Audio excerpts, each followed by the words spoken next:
Himasrahas ng isang lalaki matapos mahuli sa sinigawang Manhunt Charlie Operation ng kapalong PNP sa Quirino Street, Barangay 3 de Mayo, Digos City, Davao del Sur, Marso taong kasalukuyan.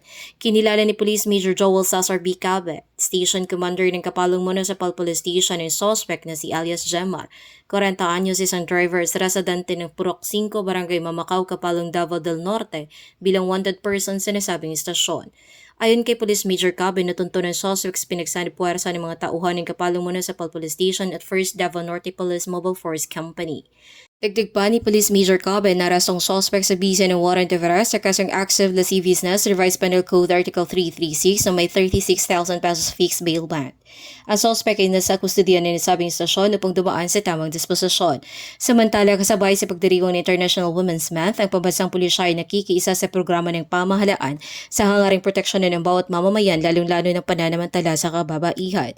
Patuloy naman ang adhikain ng kapulisan tungo sa kapayapaan kaayusan ng lipunan. Mula dito sa Police Regional Office 11, ako ang iyong PNN Correspondent, Patrolwoman Elenjoy Garancion Pagsugirod, alagad na batas, taga-taguyod na Pulitang Pulis.